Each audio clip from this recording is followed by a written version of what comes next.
किसान हुआ करता था। वह बहुत ही मेहनती था, अपने काम के प्रति ईमानदार था।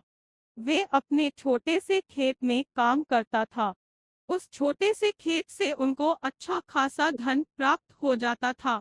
5 से 6 सालों बाद उन्होंने कड़ी मेहनत कर खूब धन अर्जित किया तथा आसपास की सभी जमीन को खरीद लिया। अब उनको और ज्यादा मेहनत करने की जरूरत हुई। वह अकेले इस कार्य को करने में समर्थ नहीं थे। इसीलिए उन्होंने वर्कर रखने के लिए अखबार में इश्तिहार छपवा दी तथा इंटरव्यू लेने के लिए बहुत से लोगों को बुलाए। वे सभी से सवाल करते हैं कि आपको एग्रीकल्चर के बारे में क्या नॉलेज है, यानी खेती बाड़ी का कौन सा काम आता है। लोगों ने अलग अलग जवाब दिए। किसान को उन सभी का जवाब समझ में नहीं आया। फिर एक लड़का आया, उनसे भी यही सवाल पूछा। उस लड़के ने जवाब दिया। उसकी इस जवाब को सुनकर किसान को अटपटा जरूर लगा, लेकिन उसको काम में रख लिया। किसान ने उससे पूछा था कि तुम क्या करोगे। उस लड़के ने बहुत ही प्यारा सा जवाब दिया, जब तूफान आएगा तब मैं आराम से सो जाऊंगा। किसान को यह जवाब अटपटा जरूर लगा, लेकिन उस लड़के को काम में रख लिया।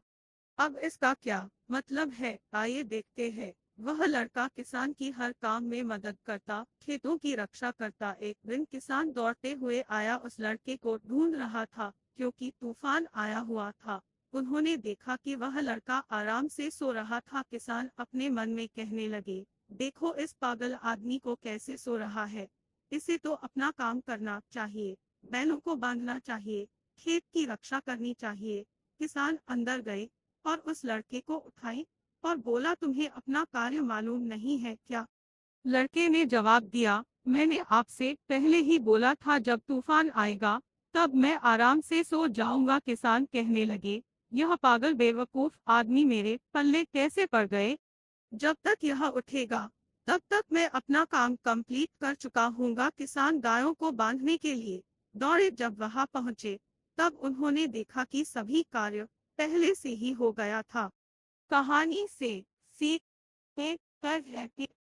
किसान को अब यह बात समझ में आया कि जब तूफान आएगा तो मैं आराम से सो जाऊंगा, अर्थात मुसीबत आने से पहले ही सभी कार्य को पूरे कर लेना चाहिए। बहुत से किसानों का यही हाल है कि वे मुसीबत आने पर ही कार्य को करने के लिए दौड़ते हैं, पहले से कार्य को करके नहीं रखते। हमें इस लड़के से सीख लेनी चाहिए तथा अपने जीवन में भी इसी पाठ का अनुसरण करना चाहिए। आपको यह कहानी कैसी लगी, हमें कमेंट जरूर करें।